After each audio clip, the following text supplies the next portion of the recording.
Chers concitoyens, bonjour. Malgré la loi, l'obsolescence des produits est partout. Dans l'article 99 de la loi 2015-992 du 17 août 2015 relative à la transition énergétique pour la croissance verte, il est dit que l'ensemble des techniques par lesquelles un metteur sur le marché vise à réduire délibérément la durée de vie d'un produit pour en augmenter le taux de remplacement est considéré comme un délit. Donc la loi reconnaît le délit d'obsolescence programmée ou non programmée. On considère plusieurs cas d'obsolescence: fonctionnelle, matérielle et évolutive. Pour l'obsolescence fonctionnelle, le produit ne correspond plus aux usages attendus d'un point de vue technique, réglementaire et ou économique. Par exemple, quand il y a une incompatibilité avec de nouveaux équipements ou de consommables. Quand un logiciel met en dysfonctionnement un appareil électronique ou mécanique après un certain nombre d'utilisations.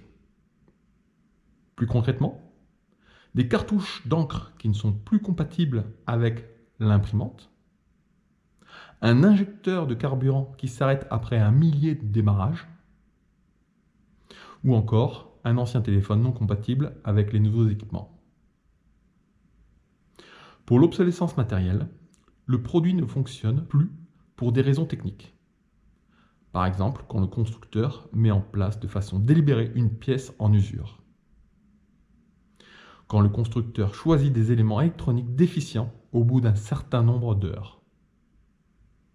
Plus concrètement, un élément électronique non protégé par un carter qui est éclaboussé, comme pour un overboard, un condensateur de bas de gamme sous-performant mais au même prix qu'un bon condensateur, un lave-linge qui garde des éléments lourds qui bouchent l'évacuation, mais la plupart des pannes proviennent des condensateurs. On se débarrasse d'équipements de plusieurs dizaines d'euros alors qu'il suffirait de changer un simple condensateur valant moins de 1 euro. Pour l'obsolescence évolutive, le produit ne correspond plus aux envies des consommateurs.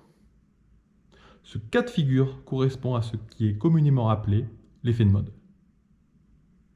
Ce type d'obsolescence peut être guidé par certains fabricants qui cherchent à augmenter la fréquence de renouvellement de leurs produits. Plus concrètement, quand un produit en SAV ou en réparation coûte le même prix que le neuf. Malgré que le consommateur soit protégé par la loi, c'est au consommateur de prouver qu'il y a une obsolescence. Au vu de l'argent que cela demande au niveau individuel, il y a très peu de démarches qui sont lancées. Pire encore, il est extrêmement difficile de prouver la faute du fabricant. Malgré des avancées significatives, l'obsolescence a encore de beaux jours devant elle. La seule solution viable que j'entrevois est d'augmenter la garantie légale de 2 ans à 5 ans dès qu'il y a de l'électronique dans le produit acheté. Au 1er janvier 2024, le montant du bonus réparation mis en place par l'État va doubler pour 5 appareils sur 21 déjà éligibles.